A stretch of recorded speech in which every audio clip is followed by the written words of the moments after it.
Chapter 2. Unter den Linden.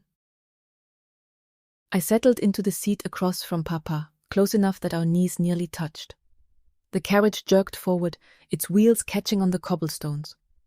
The house fell away behind us, the iron gate at the street receding, then gone.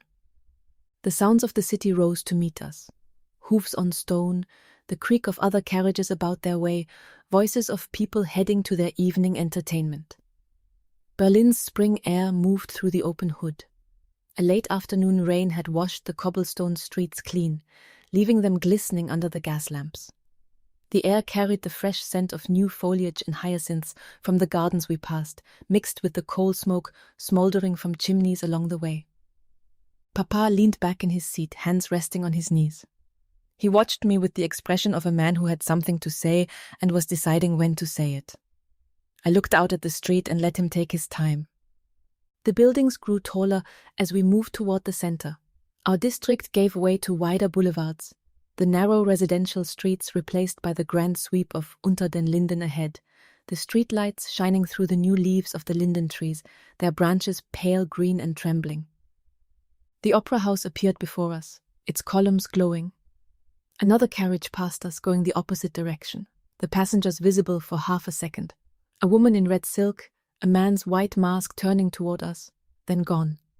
I thought the scene would make an intriguing painting. "I overheard you," I said, "at the bottom of the stairs." He exhaled, a small sound, then nodded. "I thought you might have. Hildegard only wants what's best for you. She worries because she cares." I said nothing. The carriage swayed, a small lurch as Ernst guided us around a slower carriage.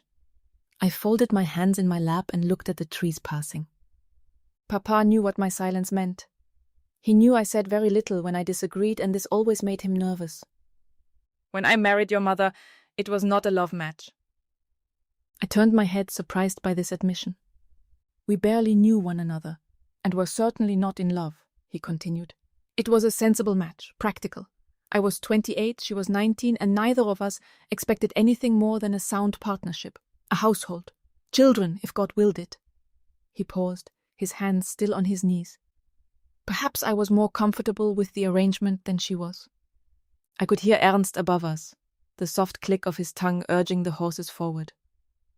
"The first year was tense," Papa said, living with someone who was almost a stranger, learning her habits, her likes and dislikes. She hummed when she was content, so did you know that? Small tunes. I noticed it one morning at breakfast and realized I'd been hearing it for weeks without realizing it. He smiled, looking directly at me. "But then you arrived and everything was different." The words came without drama. A fact. "She changed after you were born. Or perhaps I changed. Or perhaps we both did, and you could call it love, because there was no other word for it." He looked at me the way he used to look at Mahma's portrait before my stepmother had it removed from the drawing room. "What I mean to say is this. Sometimes the thing we think we cannot have becomes the thing we cannot imagine living without. Sometimes we don't know what we need until we possess it." I held his gaze, saw the love behind his eyes, unguarded in a way he rarely permitted himself. Saw Mahma's reflection in his eyes, not the woman on her knees in the garden, but the woman who had shared his life, who had borne me, who had died 6 years ago and left her garden untended. But I knew their story would not be my story. I would not marry a man and eventually fall in love with him. I understood what was expected of wives, and the thought of it filled me with dread. The carriage swayed, Berlin passed outside. I let the silence settle between us, let him think I was considering his words with the seriousness they deserved. Then I turned back to him. "I'll do my best tonight," I said. And I meant it. Tonight I would do my duty. I would speak with every young man who approached, dance with whoever asked, smile at their tedious jokes, and ask polite questions about their equally tedious interests. I would be the very model of an eligible young woman. It would be exhausting. I could see the relief on his face. "Thank you, Liebling." "But," I said. He waited. "I'd like to leave after the unmasking. Not right away, as I'm not unreasonable. But once the masks have come off and I've been seen and my dance card full, once I've done what's required. I watched him weigh it, the request against the promise, the evening's obligations against my willingness to meet them. He nodded. If you socialize properly for the first few hours, I won't insist we stay late. I held out my hand. Agreed. We shook once, formally and slightly absurdly. Agreed, he said. The relief this produced was considerable. A costume ball could go on until 4 in the morning or beyond. I had heard stories of Dawn finding the last dancers still on the floor. The thought of enduring that many hours of polite conversation seemed a daunting challenge. I also overheard what she said about the von Bleichröders.